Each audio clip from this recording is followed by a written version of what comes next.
This is MTG Burgeoning, and in this video we will showcase the building blocks to a Hydra tribal themed build with Helga, Skittish Seer as the commander. Although this presentation can act as a standalone video for crafting a Hydra tribal themed EDH deck with Helga as the commander, be sure to also look in the description of this video for links to the primer video for this series, its playlist, as well as a list of the cards featured in this video. With the intro out of the way, let's start deck teching by introducing Helga, Skittish Seer, a 1/3 frog druid for Bant colors. That's 1 green, 1 white, and 1 blue mana. Whenever we cast a creature spell with mana value 4 or greater, we draw a card, gain 1 life, and put a +1/+1 counter on Helga, Skittish Seer. So let's just stop right there for a moment. If we're crafting a Hydra tribal build, you better believe that the mana value of these Hydras are going to be well north of 4. So, with that in mind, we should pretty much consider that every time we cast a Hydra spell and Helga is on our side of the battlefield, we're gaining 1 life, we're drawing that card, and Helga's going to get a +1/+1 counter. So what are these +1/+1 counters going to benefit? Well, aside from making this frog druid that much bigger, we can tap Helga and add X mana of any one color, where X is Helga's power. We can spend this mana only to cast creature spells with mana value 4 or greater, or creature spells with X in their mana costs. So our theme here, our goal, our focus is pretty self-explanatory. We want to get Helga onto our side of the battlefield. We want to cast our Hydra spells, ensuring that the mana value of those spells are 4 or greater. We want to gain that life. We want to draw those cards. We want to put those +1/+1 counters onto Helga. And then we want to use Helga's mana accelerating ability to add that mana to make those Hydra spells even bigger.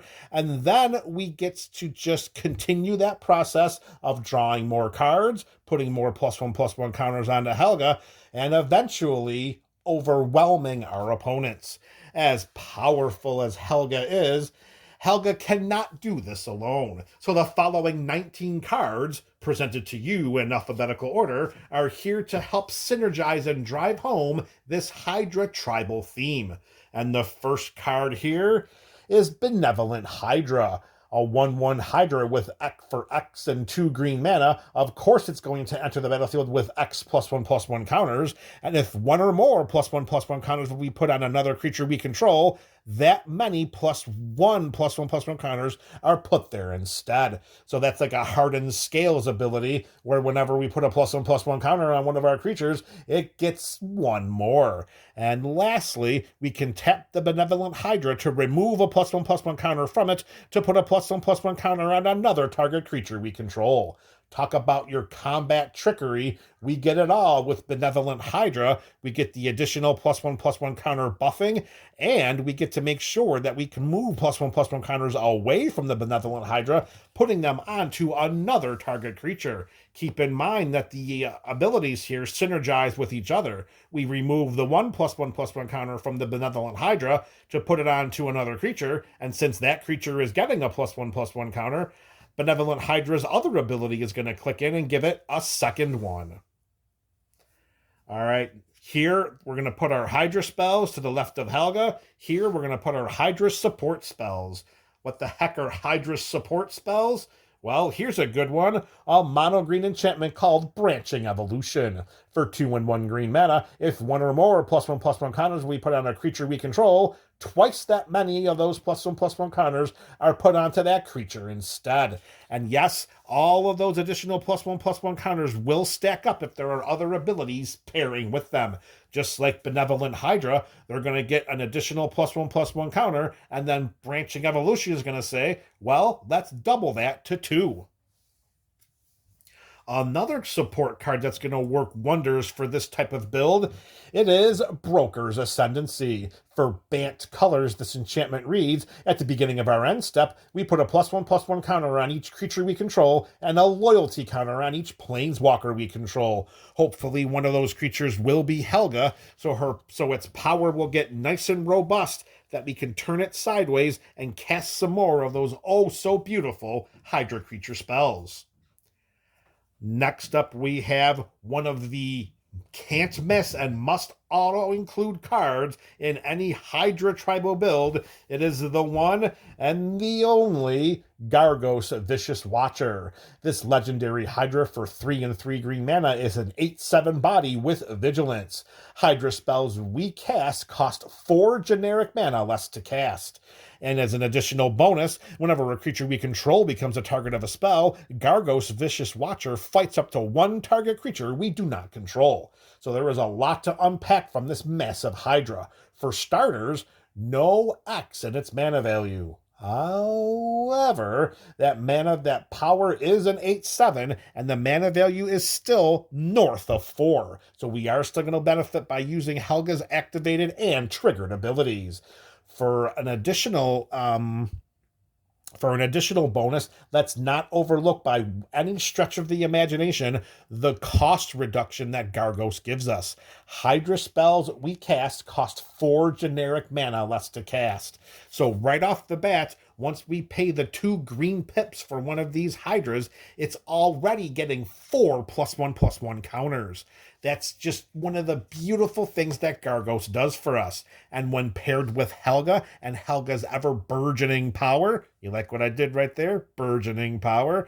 We are going to be able to cast some of the biggest creatures at the EDH table, if not the biggest. And lastly, just to review, note that whenever any creature we control is targeted by a spell, this Gargos is going to fight up to 1 target creature we don't control.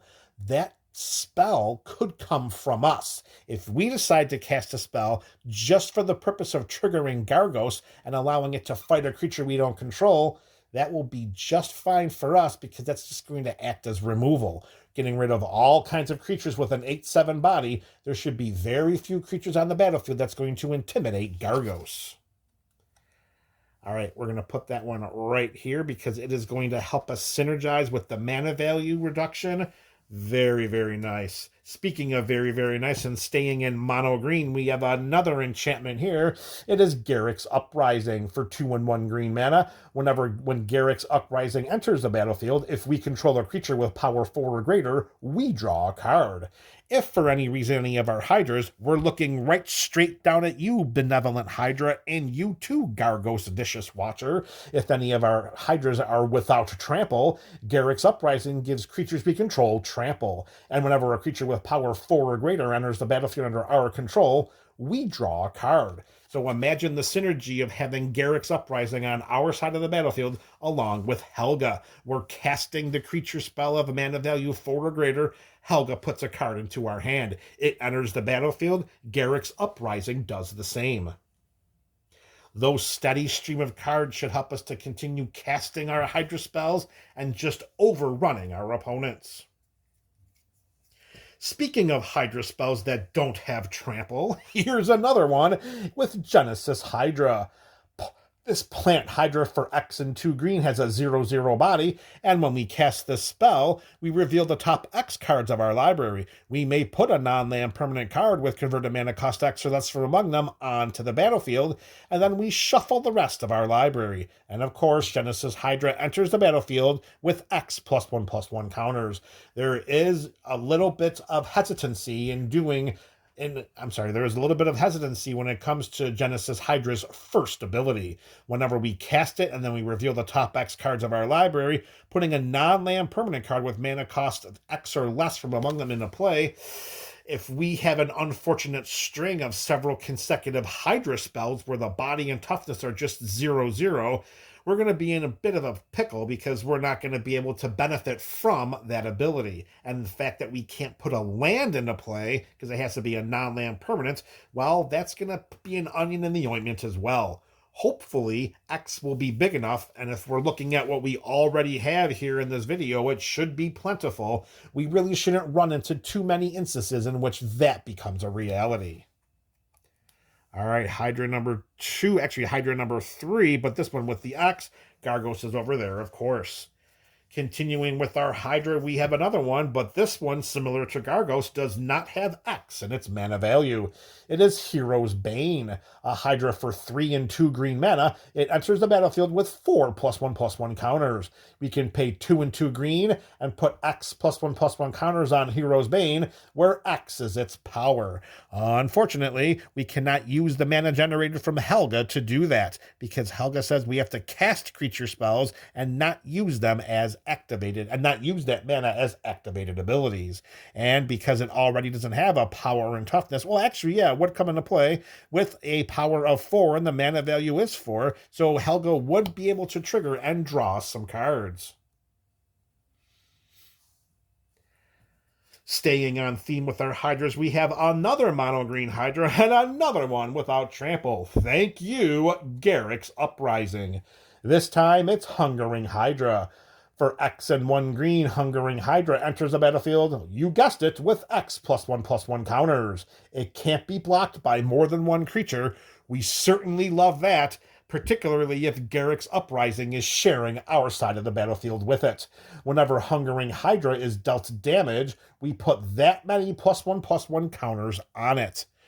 Wow, just imagine that. It can only be blocked with one creature, and then whenever that creature does block it, it just makes Hungering Hydra bigger and bigger. As long as it can survive the damage, we get those +1/+1 counters. Hopefully we can get enough counters on it where we never have to worry about it dying to combat blocking, and then hopefully Garruk's Uprising will come down and make all of those +1/+1 counters on Hungering Hydra really, really terrifying.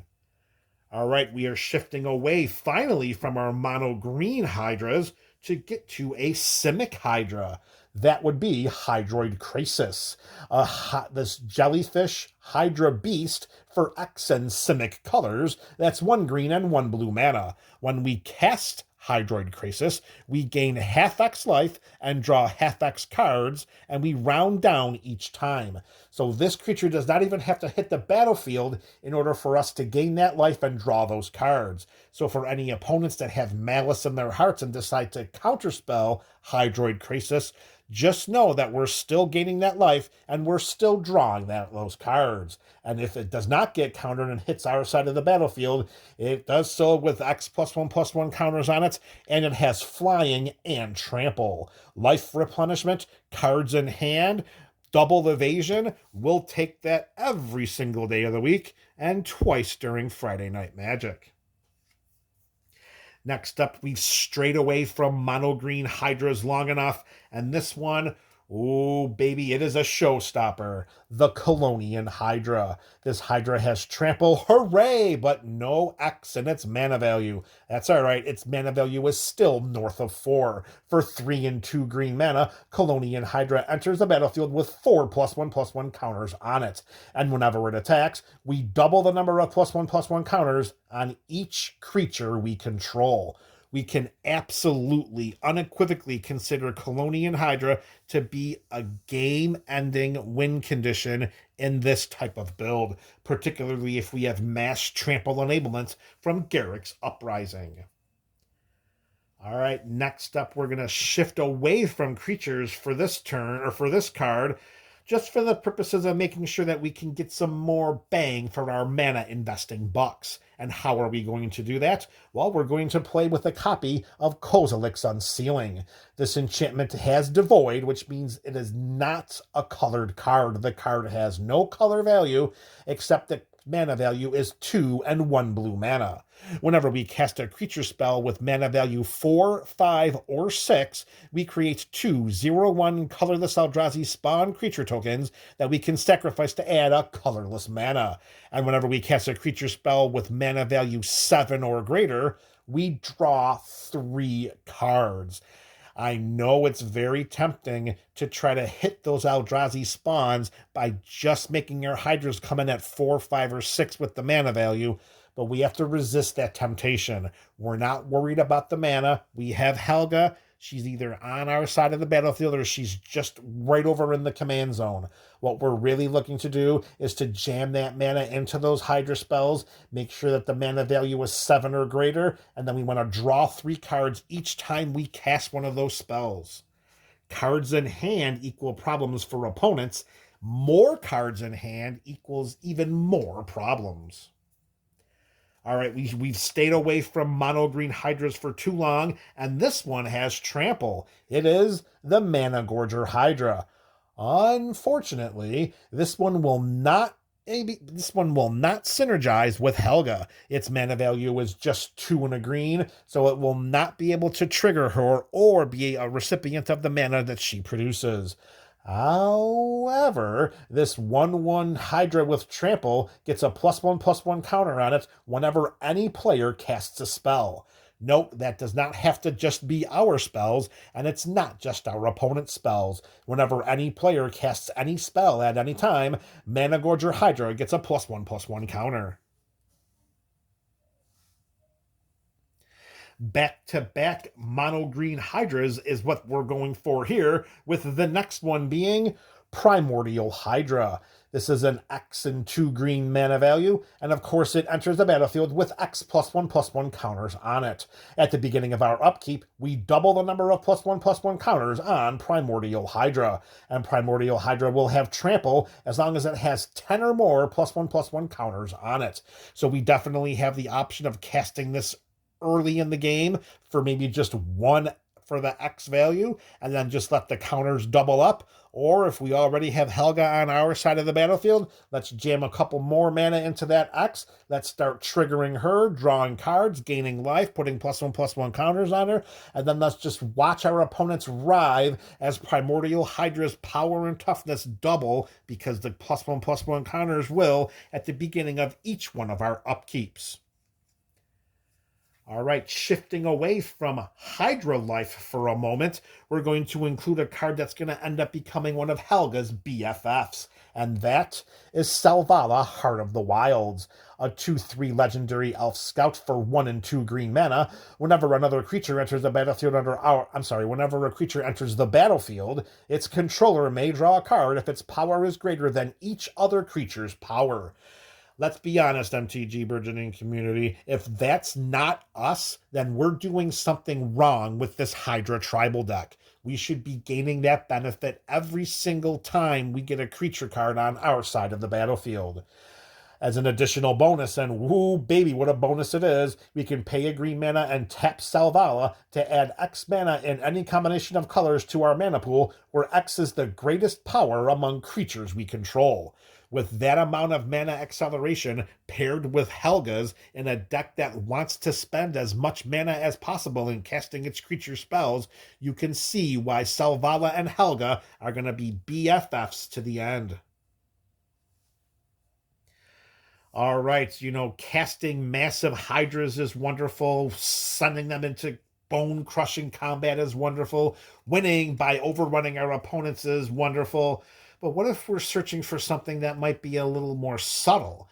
Perhaps something that our opponents really won't be paying attention to because it's just a lonely enchantment gathering dust on our side of the battlefield. Well, our opponents better be more aware than we think they are, because if they don't pay attention, Simic Ascendancy is going to win us the game. This enchantment for just 1 green and 1 blue mana has an activated ability that allows us to pay 1 a green and a blue to put a +1/+1 counter on target creature we control. I think more often than not, we might be jamming those +1/+1 counters right on to Helga. Additionally, that's not the only reason why this enchantment is included here. Whenever 1 or more +1/+1 counters are put on a creature we control, we put that many growth counters on Simic Ascendancy. At the beginning of our upkeep, if Simic Ascendancy has 20 or more growth counters on it, we win the game. So all we need to do after we get Simic Ascendancy onto the battlefield is just get 20 total +1/+1 counters onto creatures we control, and then as long as this enchantment is left unchecked, it gets to the beginning of our upkeep, we win the game. Look at all of the ways in which we could do that. If we have the right combination of cards with Selvala on our side of the battlefield and Helga, we have the ability to cast a Hydra that has 20 +1/+1 counters on it by itself, and it comes into play and will give all the growth counters on the Simic Ascendancy we need to just straight up win the game. All right, because it's been way too long since we talked about a mono green Hydra. We're going back there. And we're going back to old school Hydras. No trample. Here we have Steelbane Hydra, a turtle Hydra for X and 2 green mana. It of course enters the battlefield with X +1/+1 counters on it. We can pay 2 and a green mana to remove one of these +1/+1 counters, and then we can have Steelbane Hydra destroy target artifact or enchantment. A great way to make sure that there are no troublesome artifacts or enchantments hindering our progress. If they are, Steelbane Hydra is going to come down and say, "Nana." All right, we have just a handful of cards left in this Helga video. The next is not a Hydra. It is a mono green creature, but similar to Garrick's Uprising, it's really going to help where seemingly most of our Hydras are lacking, and that is with Surrak and Goreclaw, a 6/5 human bear with trample for 4 and 2 green mana. It gives other creatures we control trample. That is welcome because, as we can see over here, the majority, if I'm not mistaken, of our Hydras on the left side here of Helga do not have trample. Well, without Garrick's Uprising in play, they still don't. However, if Surrak and Goreclaw have anything to say about it, they'll have that trample. And whenever another non-token creature enters the battlefield under our control, we put a +1/+1 counter on it. It gains haste until end of turn. So in a lot of ways, from a combat perspective, Surrak and Goreclaw is much more powerful than Garrick's Uprising, because not only does it put an additional +1/+1 counter on all of the creatures that we put into play, but they also gain haste and have trample, with Selvala and Helga generating all kinds of ridiculous mana acceleration. If we cast one of these Hydra spells with Surrak and Goreclaw on our side of the battlefield, it's going to get that little bit of a boost with the extra +1/+1 counter, but the trample and haste, that could be one-shot game ending for an opponent. Next up, we're going back to the Simic Well when it comes to our Hydras, but this time it's the Goose Mother, a 2/2 legendary bird Hydra for X and Simic colors. It has flying, no trample, but it does have flying. The Goose Mother enters with X +1/+1 counters on it, and when the Goose Mother enters the battlefield, we create half X food tokens rounded up. Food tokens, of course, we can pay 2 generic mana and tap and sacrifice to gain 3 life. And whenever the Goose Mother attacks, we may sacrifice a food. If we do, then we're going to draw a card. So let's keep those food tokens on our side of the battlefield. Let's not pay the 2 mana and tap and sacrifice them to gain 3 life. Let's just hold them there so that when we send the Goose Mother into combat, we can sacrifice one of those foods, and when we do, we get to draw a card.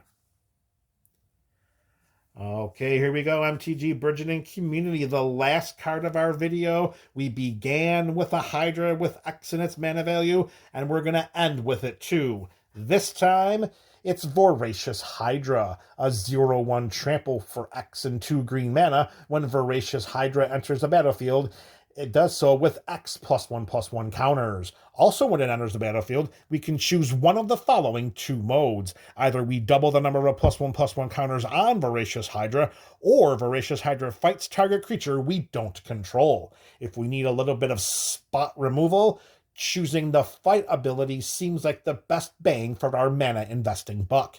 If we're looking for the potential one-shot of an opponent, well, you've already seen what we can do here. If we get a well-timed casting of Voracious Hydra, doubling its +1/+1 counters, perhaps it gets haste when it enters from Surrak and Goreclaw, well, I think we have the ability to just send this bad boy sideways at one opponent and watch that opponent shuffle up their library and their hand and all of the permanents on their battlefield and get ready for the next game. All right, MTG BC, we have showcased the building blocks to a Helga Skittish Seer commander deck with a Hydra tribal theme. I look forward to reading your thoughts and comments about this in the comment section below. This is MTG Burgeoning, a channel for all things magic.